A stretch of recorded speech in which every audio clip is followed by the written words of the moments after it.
Ranger. Hi, Jasper. Thank you. And first of all, I want to ask you guys to give Heidi the biggest applause because this is her first speech in this semester.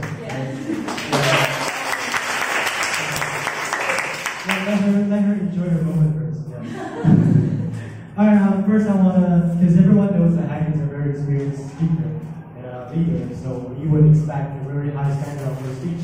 So today, she's talking about behavior, which is very relevant to her own expertise. And so the first, some of the great points I want to bring up is first, she started a speech of a story. And it's her first personal story, which is teaching her junior students. So everyone loves stories, so immediately she said the story and everyone got all the audience attention. So that's the first good point.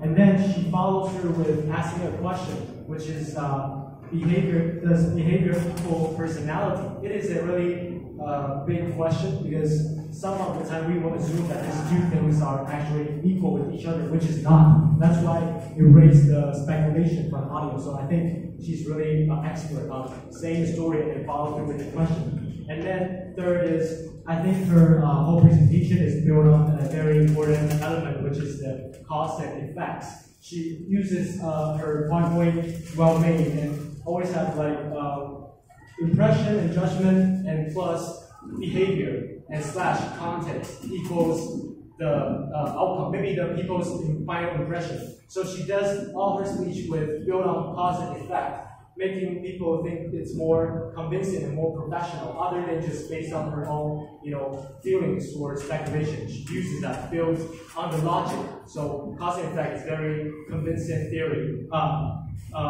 way to convince your audience. And then third of all is I appreciate her humor, although it's based on my pain. I won't take it personally, but I think she's very humor, and sometimes a bit of humor can shorten the distance with the audience. Okay, and there are some of the advice I want to give you so that you can make your speech from good to great. And first,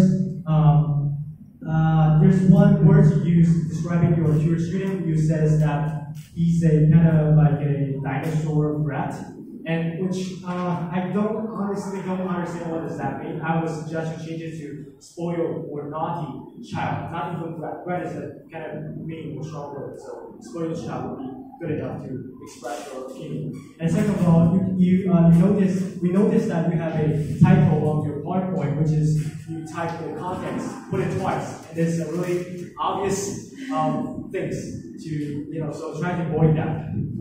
And third of all is, I think you can come up with a more convincing ending, because at the end you say that behavior and then doesn't mean anything. And the second point is awareness for self and others, which these two, I personally I cannot relate it that well, the relevance between these 2 points.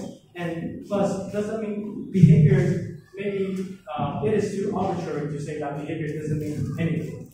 Maybe say it doesn't mean everything, but you can have based on the context, so it goes back to your own presentation. But overall, you did a great job. I'm looking forward to your future performance. Thank you.